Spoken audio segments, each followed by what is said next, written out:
Teste dos jogos Final Fantasy. Final Fantasy VI. Muitos estão desconfiados pelo preço que eu coloquei, mas é porque eu estou com uma conta para vencer, então eu preferi vender mais barato para me conseguir logo o dinheiro da prestação. Tá aqui, deixa eu puxar aqui, pronto, tá? Só o Final Fantasy, vou botar só a abertura, tá? Pra ver se está funcionando. Que negocinho. Tá salvando, level 39, o jogo não começa aí. Esse é o Final Fantasy VI, tá? Então tá aí, ó. Aqui, ó. Final Fantasy VI, ok.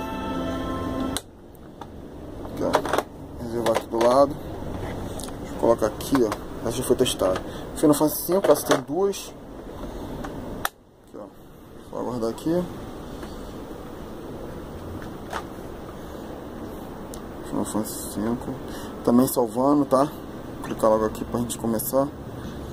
Tá aí, ó. O jogo também funcionando. Perfeito. Final Fantasy V foi testado. Show de bola. Tem Final Fantasy IV. Tá? Vamos dar o teste aqui também. Os jogos estão funcionando perfeitamente. Ó, salvando.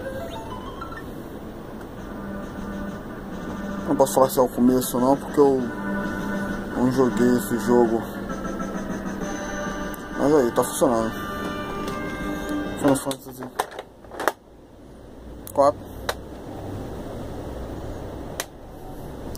Secret of Mana 2.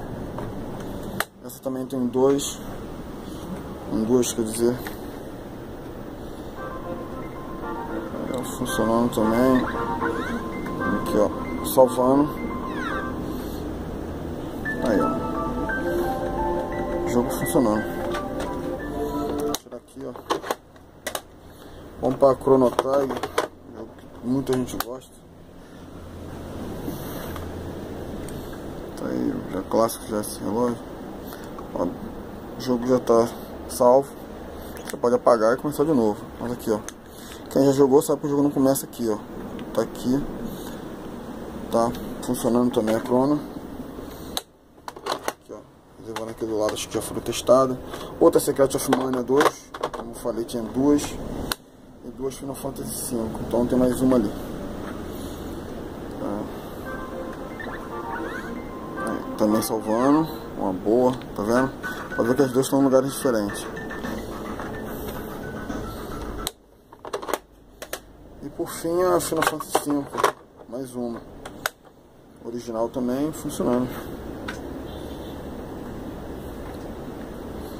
Tá, Final Fantasy V. Salvando. Tá ok? Cara, de brinde eu prometi que eu ia dar NBA Jam, tá? Ela é paralela, tá? Não tô falando nenhum que é original. Por coincidência ela é modelo japonês. Aí, funcionando de primeira também. Tá ok? Não vou nem botar pra me jogar, que eu não gosto muito de basquete. Eu quero finalizar o vídeo aqui com mais ou menos 4 minutos. Pra poder mandar pro amigo, tá? Vou finalizar agora aí. Obrigado, amigo.